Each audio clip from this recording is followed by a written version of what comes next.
Hello guys, Deni is with you as always. We have quite about new MMORPGs coming in 2024. Some even managed to slip up and set a couple of records, others just staying in beta tests. In general, a lot of interesting things have accumulated about one of my favorite genres, and therefore, as usual, click on subscription if you haven't subscribed yet. Well, actually, let's go. Let's start with something very powerful. This is SoulMask, MMO sandbox with authentic survival experience, as the developers themselves explain. Here, we have to face hostile fauna, hire hard workers, build settlements, and fight with other players. Well, that is, not that it's a straight MMORPG, but some kind of new analog of Conan or Ark, but with a slightly larger set of RPG elements. There won't be a single server, it's more like a set of servers. The official servers will support up to 70 players, and on private ones, it will be possible to customize it individually. The game itself was shown in February this year. At the same time, on May 1st, open beta test begins, so anyone can actually play. Don't miss it if you like such games.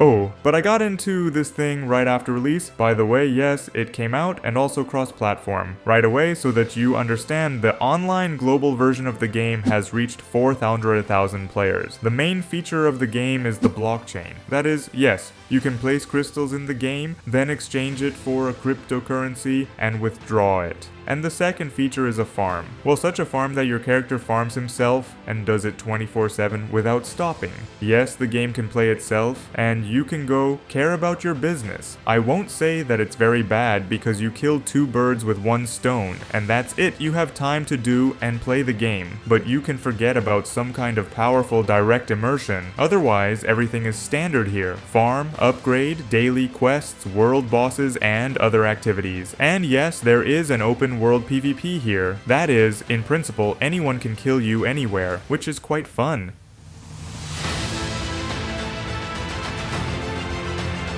Check out what else interesting I found. This is the Arthdal Chronicles. RVR is a game-oriented game strongly based on teamwork and player cooperation. For those who did not understand what RVR is, it is a realm versus realm. Well, that is when whole servers are fighting against each other. The game is being made on the previous 4th Unreal Engine, and the plot is based on the popular South Korean drama The Chronicles of Arthdal. Therefore, the plot here is the main feature of the game. Moreover, from the funny moments, the developers are even going to add QTE scenes for more epicness. By the way, the action is targeted here. Moreover, it is focused on the presence of healers and tanks in groups to master the content. Visually, the game is certainly not rigidly masterpiece. It is understandable. But the 4th Unreal Engine and the character editor made it suitable. Plus, most likely, we will have excellent optimization, even in massive battles. The global version of Exis will be released when, but it is delivered in Korea on April 24.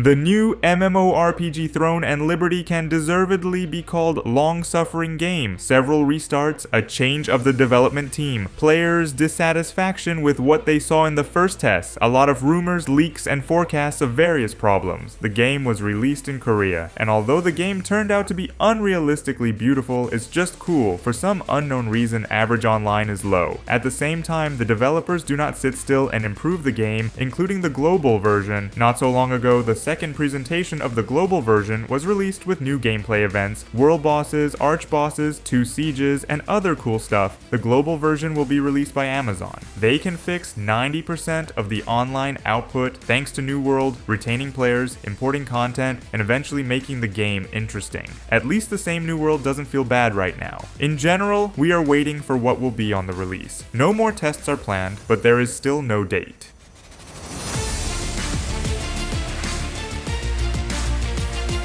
By the way, the situation is the same with Tarisland, although here, Pre-registration for the global version is already open. If you can't wait, you can also play Chinese. It has been available for a long time and feels great. But what about access to the global? There is no official release date for the global version of Tarisland yet, but the App Store indicates that the game will be released on June 14th, 2024. As for gameplay, who suddenly does not know, this is a cross-platform World of Warcraft of a healthy person. No, the original World of Warcraft was also normal, but not anymore. But everything is clear in Tarisland: PvE, PvP, classic, targeted action, no auto battles and other stuff. It looks good and we are waiting.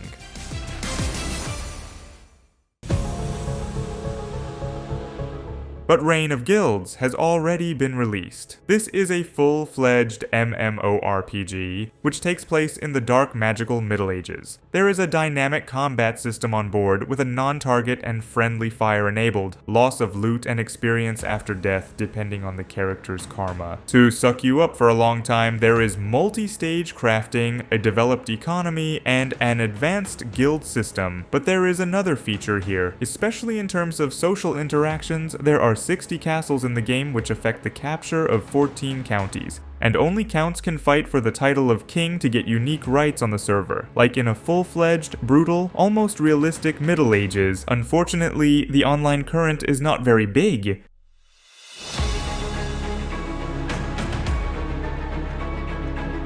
At the expense of the brutal Middle Ages. You won't believe it, but life is feudal. MMO has decided to resurrect. For a long time or not, it is not clear. Most likely not for a very long time, but nevertheless it is playable right now. The main problem is the subscription. Yes, the game with 650 people online asks for a subscription. Those who played it before were given 30 days of free access. The rest will have to pay. But for those who were fans of the game at the time, the option to plunge into old adventures in a new way may not be bad for themselves. The good thing is the developers fixed bugs, so it became more pleasant to play. And this Raven 2 is a new cross-platform MMORPG. Well, not as new. This is essentially a continuation of the game Raven, released in March 2015 and received the main prize at the Korea Game Awards 2015. Recently hosted a presentation of the game where they told a little about it, but even after the presentation, there is still little information about the game. From what is known, there will be 6 character classes in the game, and as usual, both PvE and PvP activities are waiting for us. The developers will tell you everything else later when they show the project again. I hope they will succeed because last game was not bad.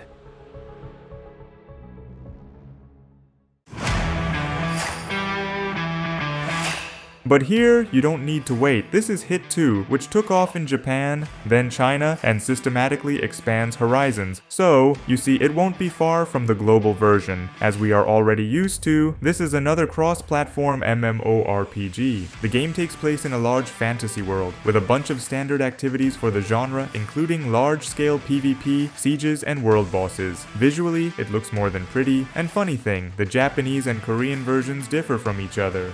World bosses appear only in PvE zones, and the requirements for the level of equipment for attacking them are reduced. There is no division of rewards into PvP and PvE at all. Also, an important change was the ability to take damage in PvP from significantly weaker opponents, which is not present in the Korean version. Thus, high-level players will be able to get debuffs from less advanced ones. So, if we're going, it's to Korea. And by the way, it's much easier to get on it.